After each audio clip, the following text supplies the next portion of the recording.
Well, hello YouTube, it's me, Fortmaster, and welcome back to another Gaming University reaction.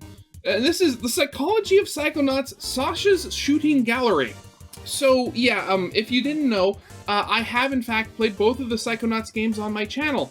And this series, or at least seeing, the very beginning of it, is what made me want to, play the games, just in general. So I did a reaction to Oleander's Basic Braining. That was a little while ago. I'm sorry it took so long for me to get back to this, but I'm here to continue them. And oh god, because I know that these are still being made, and I believe, yeah, he's also, obviously at this point he's moved on to the Psychology of Psychonauts for Psychonauts 2. So again, I'm really excited to finally get to those. But yeah, thinking back, Sasha's Shooting Gallery, I can't remember. I think I missed a couple of things in that one. Was there something involving his parents? I can't remember. I don't think I got all the memory vaults in that one. So besides, Sasha's, affinity for Mila, I don't actually know that much about him besides the fact that, he's the resident scientist of the Psychonauts. So, yeah, this should be good. So, yeah, of course, as always, original video is linked in the description if you haven't seen it for some reason. Corner video will lead to my Let's Play of the day, and yeah, with all that out of the way, let's get this thing started then, shall we?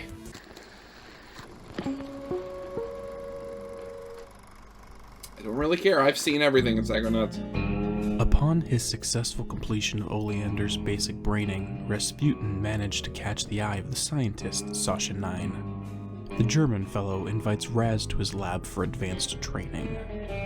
Initially, he was placed into the brain tumbler for psychoanalysis. However, Raz was stopped by a bright-eyed demon. Sasha pulls him out and offers to train him to deal with this nightmare. By being pulled into his mind, Raz was given an arena to practice. While Coach Oleander's mind was a war-torn landscape, Sasha's is radically different. His mind is a perfect cube with a skyline portraying complex geometric patterns that reflect his analytical mind. After being trained on how to focus his emotions, the cadet is given the task of practicing this new Psyblast power on some sensors. These are natural aspects of a person's mind that travel throughout the psyche and stamp out unnatural mental processes. These sensors are unlimited, so they are the perfect source of target practice. However, Raz becomes impatient and dials up the sensor rate to unsafe levels. It is at this time that he learns just what lies under the surface of Sasha's mind. Yeah. The control Sasha has over the perfect cube is shattered, and areas based upon different memories erupt to the surface. There are 4 areas that give us a rough idea of what memories are trapped just under the face of the cubes in his mind. Oh god, okay, just going back to the game for a second, I remember him jumping through the windows and stuff like that. Man, that was such a good effect thinking back to it. It's just so, I really love it, that's so funny. To reflect his early years of life, showing a series of towers with spinning platforms that reflect mobile toys hung above a baby's cradle. The others show the cradle itself with toy blocks littered around the mattress. Yeah, the next a lot of childhood trauma. With his surname, 9, printed on the sides, as well as measuring tape. The final region is a generator that shoots fire into the air. The level is structured so that Raz has to shut down the sensor valves and allow Sasha to reclaim control of his mind. This, however, causes a buildup of sensor energy and creates a mega sensor who attempts to stamp out both Raz and Sasha. After the battle, Agent 9 is able to reclaim full control of his mind and gives Raz the Psyblast Merit Badge. In Sasha's Shooting Gallery, the figments are less abstract than in Coach Oleander's psyche and serve to accent the areas of Sasha's mind. Let's go into each area and examine the figments unique to each. In the bedroom, the images are largely baby bottles, blocks, teddy bears, and other toys for infants. Actually, okay, so I just gotta pause here, just because I was thinking. So, obviously Sasha's German, and his last name is 9.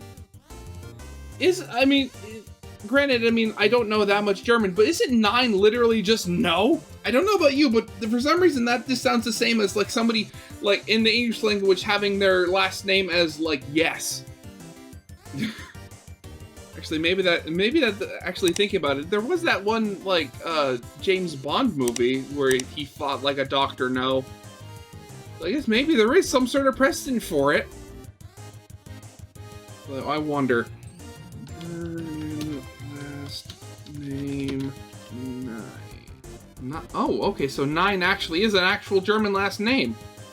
Perhaps the short ancient Germanic personal name for an element kind of old High German new, alternately 9. Okay. I didn't know that. You know, this kind of goes to the show. I mean, the world is such a big place. You have these characters with really stupid sounding names if you think about them. But then you look into it and it's like, the name's actually real.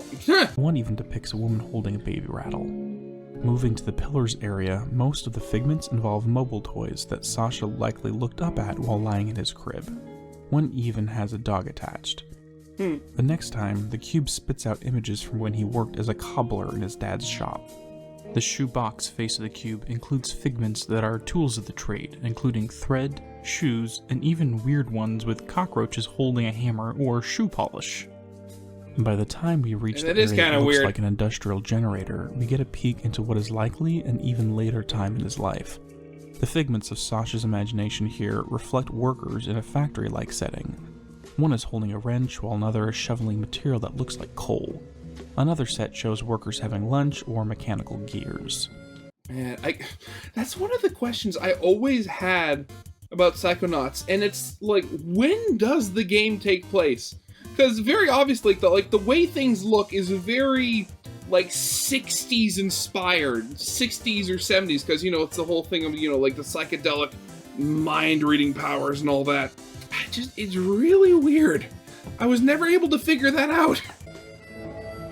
The mental vaults found here give us a hint at why exactly Sasha's mindscape is focused on imagery from when he was an infant, as well as the shoes. Right on top of the large crib we find the first.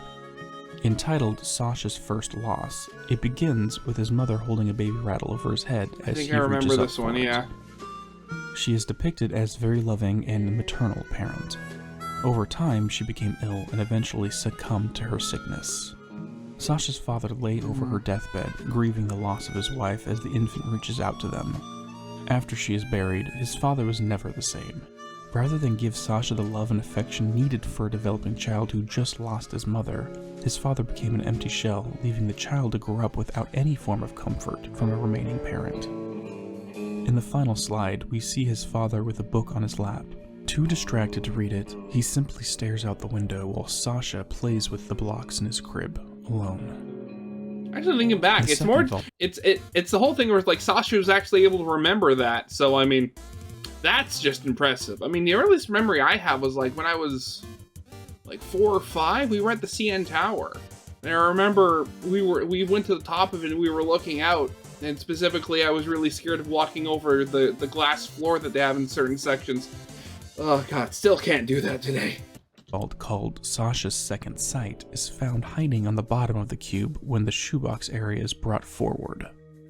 While simpler, it shows another aspect of his psychology. His father was a cobbler, and Sasha was raised to follow the family business in repairing shoes.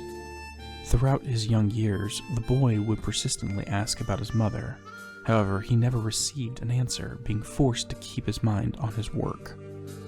At some point in time, Sasha began developing his psychic powers and used clairvoyance to look into his father's memory of her. The first was of his mother holding him as a newborn. Happy that he was able to see her, he probed further. The second revealed that his father imagined her as an angel looking down over them.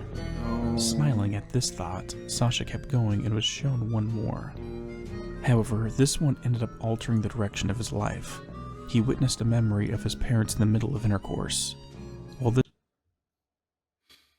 yeah, that'll do it. Okay. This would be shocking to anyone. It resulted in Sasha leaving home and setting out into the world on his own. Before addressing the meat of what this world represents, let's discuss one small meat. Was that an Oleander reference? Psychology. Say something hideous and horrible jumps out at you. Something so disgusting that it simply must die. Oh, so tacky. I can't look directly at it. But I control those feelings, focus them, concentrate, and release. And the world is a better place. Your turn. His aversion to tacky lamps may be perceived as a humorous character quirk by the player. However, it represents an unconscious trauma of his that presents as a complex. These are defined as a distorted thought and sensory pattern that has become deeply ingrained into a person's psyche. In the slide showing his mother's death, sitting next to the bed is a lamp that matches the ones he has an aversion Very close, yeah. Due to the law of associative memory, Sasha unconsciously relates the image of these tacky lamps with the death of his mother. By destroying them, he removes the stimuli that unconsciously reminds him of this trauma. The mantra to keep in mind when really exploring sad. Sasha's mind can be distilled down to these two phrases: control and emotional balance. In his formative years, Sasha grew up without a mother to provide a warm, nurturing environment, and with a father who was emotionally negligent. In the archetypal sense, the absence of the mother to counterbalance the father leads to a loss of childhood. Sasha was forced into the mindset of adulthood far too soon. And also, given what he saw in his father's mind, yeah, I could definitely see that, scarring a child. Form of neglect can lead to emotional problems growing up and into adulthood. To quote from an article by Grant Brenner entitled, "How Does Early Parental Death Affect Adult Relationships?" Studies of adults with early parental loss show that they are more likely to experience depression, anxiety, and substance use disorders, and use maladaptive coping strategies. Within another article by Andrea Brandt called 4 Ways That Childhood Trauma Impacts Adults, some of the effects she describes can be applied to Sasha 9. The one that was on full display in Sasha's second sight is the creation of a false self. As Sasha was emotionally neglected by his father, he adopted the persona of the cobbler. He did so in the hopes that the praise from his father would feed him the emotional attention he craved. The persona of the cobbler. Okay, well, I mean, just going into Psychonauts too, I know, the whole thing with, different personas is a thing, you wear a different mask with different groups of people. So I guess this whole thing where he worked in his father's shop, being the cobbler's son, learning to be a cobbler just to, try to be closer to him. It's sad. It really makes me wonder whatever happened to his father, because again, depending on when this game takes place, I mean, if the games themselves take place in the 60s, depending on how old Sasha is, there's a very real chance, and given how you seem like the dress in these flashbacks is, these could very much be just before World War II or something. So there's all that sort of stuff going on in the background that could have also been affecting all of this. So it's probably a good thing that Sasha left when he did. The problem with this coping mechanism is that it is easy for your true self to become lost. Luckily for Sasha, he never lost himself fully. This persona was broken every time he asked his father about his mother. Eventually, though, he hit his breaking point when witnessing the sexual memory in his father's mind and left home. From here, a different coping mechanism began. To quote from Dr. Brandt's article, "If you were neglected as a child or abandoned by your caretakers, you may have buried your anger and fear in the hopes that it would mean no one will be able to abandon or neglect you again. What happens when children do this, though, is that we end up abandoning ourselves. We hold ourselves back when we don't feel our feelings." Yeah, and I mean, if you can say one thing about Sasha 9, it's that he is very analytical. Not very emotional. Though, I mean, hopefully just with his relationship with Mila, that ends up helping him, a little bit, just reach a higher state of emotional maturity. I mean, he does seem pretty emotionally mature. He just doesn't show that much emotion to begin with. Just by observing Sasha's outward demeanor, the word that comes to mind is monotone. Very much so, yeah. As an adjective, it means unchanging in pitch, without intonation or expressiveness. As reflected in his mind, which is all about control, Sasha buried his emotions to the point where it is difficult to express himself. This can be shown by his inability to voice the romantic feelings he has for Agent Vodello. During the time after leaving home, I imagine he mass-produced sensors within his mind. While this is speculation, I feel that he unconsciously convinced himself that his emotions are a foreign entity in his mind that must be removed, and his sensors began to stamp them out. However, the Sasha we see when Raz arrives at Whispering Rock has corrected this extreme reaction. So what happened? While this is never discussed or confirmed in the game, I feel that the only clues we may have is on the generator face of the cube. This one implies Sasha went to work at some form of industrial plant after leaving home. When working in certain kinds of industrial plants, one thing the workers need to keep in mind is the relationship between temperature and pressure. The hotter a gas becomes, the greater the pressure within a container becomes. If the pressure becomes too high, it will find a weak spot in the container and burst out. This can be seen when aerosol cans are left in the car on a hot day and explode. In order to compensate for this, there is a pressure release valve on industrial machines to vent out the excess as needed to avoid this situation. If Sasha did indeed work at such a place, he learned the skill of finding balance with pressure and potentially applied this to his own psyche. The sensors in his mind are released from the little industrial valves as seen here. In his impatience to attain his merit badge, Raz opened the valve further and further until it bursts open, releasing an unstable amount of sensors. At this point, Sasha's mind goes into chaos, and Raz is tasked with shutting off the pressure release valves to stop the sensors. Yeah, that's something I never really thought of before. Because you look at the valves and how how the sensors are released initially, and it's like they're very incongruous with the very ordered, very plain cube that, the entire level is. They're like heavy-duty pipes and stuff like that.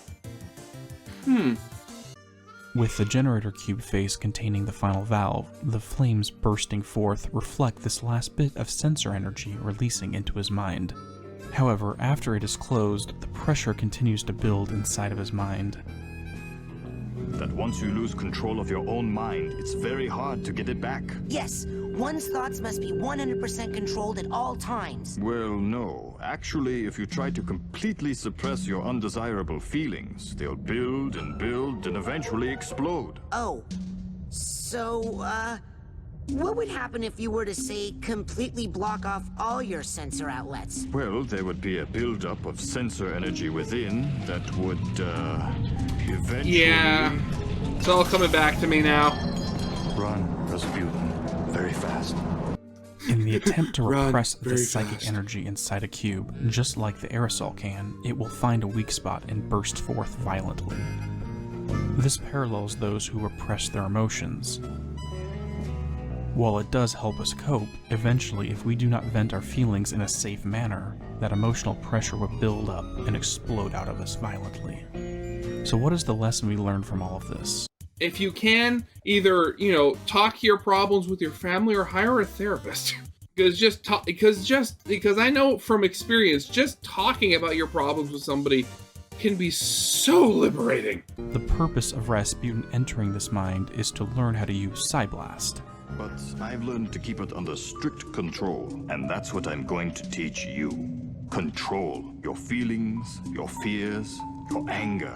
You must learn to control them, focus them, concentrate them, and release them. As therapy? No, as firepower. Thinking back, it's like, use your anger as your bullets. Just like a factory worker has to maintain balance and control the heat versus pressure, Sasha teaches Raz to control his own emotions and vent them out in controlled bursts of psychic energy. Balance is the key. Emotions unchecked will possess us until we are slaves to them. Emotions repressed build up until they eventually explode from us. The merit badge earned during this lesson shows that Rasputin has learned the proper balance between these two extremes.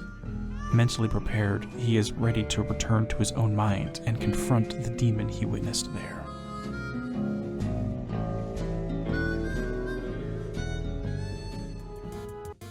Okay, yeah, that was wonderful. Again, I'm so happy to finally get back into this series. Because Granted, I loved both of the Psychonauts games, but I would not be surprised if I missed a lot of things. Like, thinking back, I'm probably gonna have to go through my old episodes, but I don't think I found that second memory vault with, you know, the father's memories in it. So, I mean, just, you know, going through all of these and seeing what little tiny tidbits I missed or overlooked, I mean, that's going to be just absolutely wonderful right there.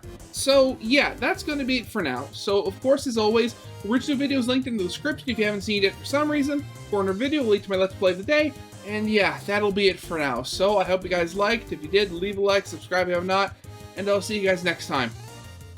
Goodbye.